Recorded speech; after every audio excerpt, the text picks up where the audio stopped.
Now, Nina, we talked earlier in the show about how there is a history of violence, unfortunately, in the right wing, certainly in the South. It was not left-wingers who were doing the lynchings and the cross burnings and all of those. Obviously, that was all right-wing culture. It was not all white culture. There were tons and tons of wonderful white folks that fought against that, et cetera, right? But it was right-wing culture.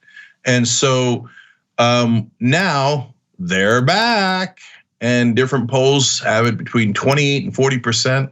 A new poll comes out every day. The latest one is about 1/3 of the country, almost the great majority of which are Republicans, saying, yeah, it might be time for violence, and violence against the government might be acceptable. And partly because we have a history and culture of violence in America that is unfortunately ingrained in our culture, and the right wing has always talked about how you need your guns to fight against government tyranny. They never quite explain who they'd have to shoot, because guns aren't to hug people, they are literally to shoot things. And in this case, when they talk about government tyranny, the government isn't run by deers or bears, it's run by humans. So they're talking about shooting humans. And the first set of humans they would have to shoot in that scenario are cops and soldiers, US soldiers, US cops. So that's the government tyranny that they would need their guns for.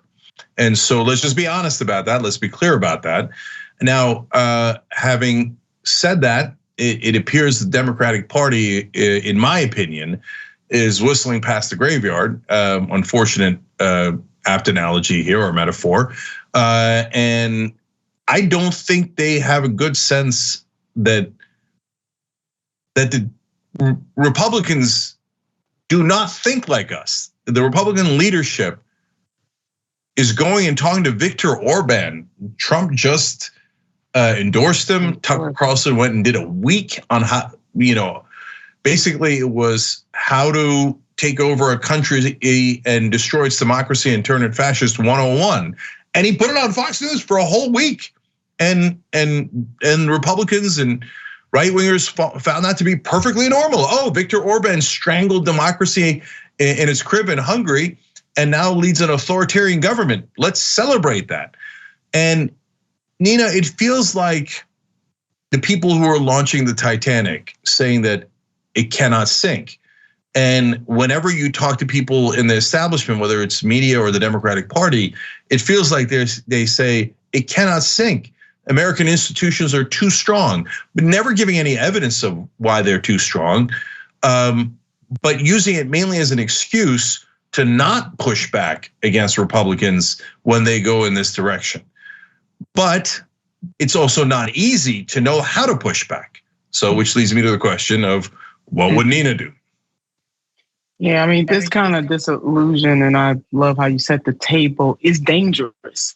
And that's what we need everybody to understand, but especially the people who we elected into power. The fact that Republicans are laying all of their cards on the table out in the open for everybody to see. Here's my hand. And elected leaders are not more alarmed is troubling. I want to go to something that Dr. Noam Chomsky about two years ago, he talked about, explaining, what is the state of democracy, not just in the United States of America, but in the world. But a point that he made is that we have democracy in form, but limited in function. And we see that really happening in this country right now. So one of the things that I would do is, number one, confess the sins. I'm not a Catholic, but I understand you go to confessional. We have to be willing to accept the fact that this is the state that we're back in America, because as you laid out, Cenk, this country, the level of violence that was accepted, literally accepted, is absolutely real. We are having this conversation on January the 6th, and there are still people out there pushing the narrative of Donald J. Trump and Bannon and all the rest of these people totally falsehood. So first we got to confess and understand who we are dealing with, and to know that we are indeed in a crossroads. We have to be willing to enhance and advance democracy. And Cenk, bottom line is that what this requires is for leadership the president, but not just the president solely. And I'm talking about elected leader and activist leader, faith-based leaders, corporate leaders. Yeah, I'm calling them corporate leaders too. To banty together and to go out into this community, call things what they are, and ask the American people to not let democracy go backwards on our watch. So it goes back to something that John F. Kennedy said, which is ask not what your country can do for you, but what you can do for your country. And this is a situation, Cenk, where it requires all hands on deck. Yeah, look, one of our members just wrote in, funny handle, but love Dr. 7277. He said, here's a question. If we come to a civil war, who would our troops protect? And a Canadian scholar wrote about that this week. And Nina, that's where we get into super dicey territory because you look at any fascist takeover historically in the world, and what they do is they don't just say, hey, we're going to be the bad guys. Of course, they say we're the good guys. We're here to protect you. And they begin to lie about what it means to protect you and what democracy is. And so now I don't blame the Republican voters as much as I blame Republican leadership. The Republican voters are, and you're gonna see I'm not soft on them at all. I'm probably harsher than anybody in the country, but they're fully delusional now. I think they genuinely think they're trying to protect democracy by overturning a democratic election, right? Because they believe the lie of Donald Trump and others that, hey, that it was stolen from them. You're the victims. You need to strike back, right? But Nina, it's not just the voters that believe that. Remember, our troops are also human, right? They're not robots.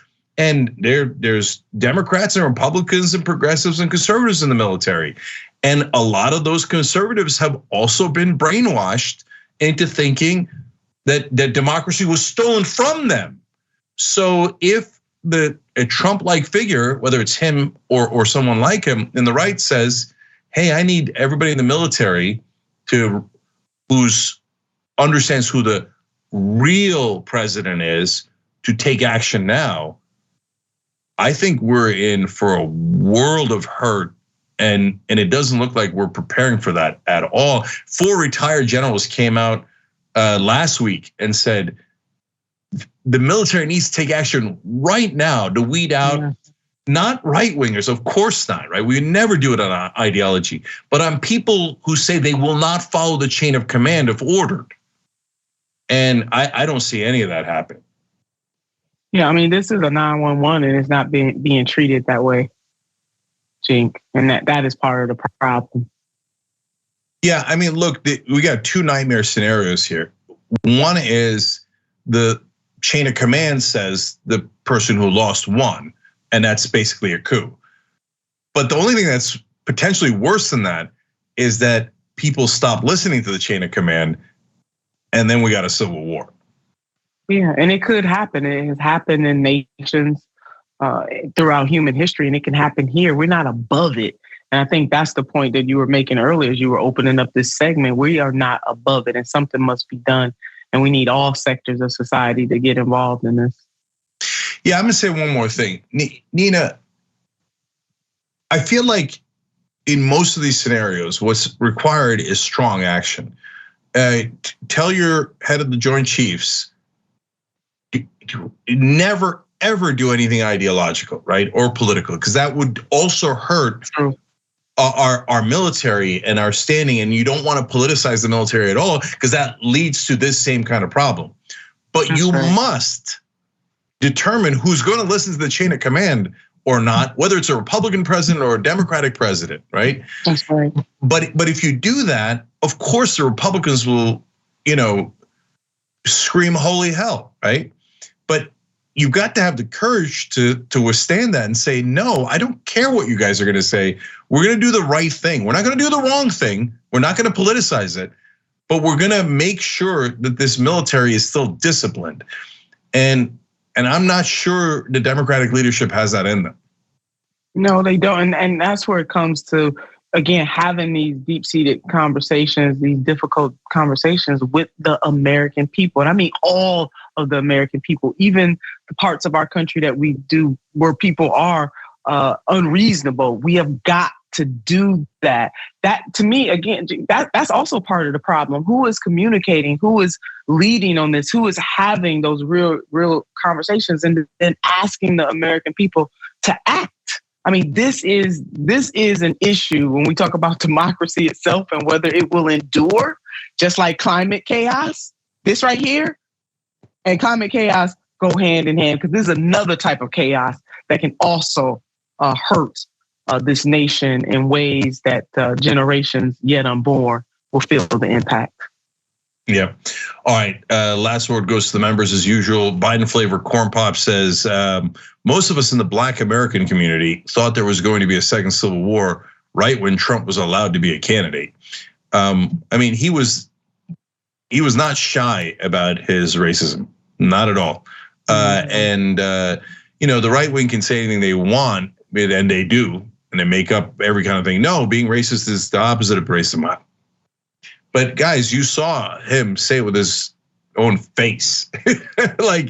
There's 100 examples, and I could give you dozens on the Black community, the Latino community, etc. And I'm not saying this because I happen to be Muslim, but because it's so stark. He said he wants a total and complete ban on Muslims entering the country. That is the definition of bigotry. And it's easy because you could just fill in the blank. Take out Muslims. And imagine if somebody said, I want a complete and total ban on Jews entering the country. Well, that would be obviously crazy and unacceptable. Although these days, I don't think it's impossible in the Republican Party for somebody to say that, right? Yeah. Imagine if some insane person who thought they were on the left said, I want to ban on all white people entering the country. That'd be nuts, right? That's right. And nobody would accept it, but he says it about Muslims and they're like, oh yeah, that's cool. And they all voted for him. They all voted for him. Yeah, so they did. We're in crisis. There's a crisis in the city. Yeah, and last comments from Super Chat. Mark Easter wrote in, TYT.com member here since 2015. Please ask Senator Turner to run again. Remind her that I know she can win. Man's with love you, Nina. If Mark knows it, Nina, it must be true.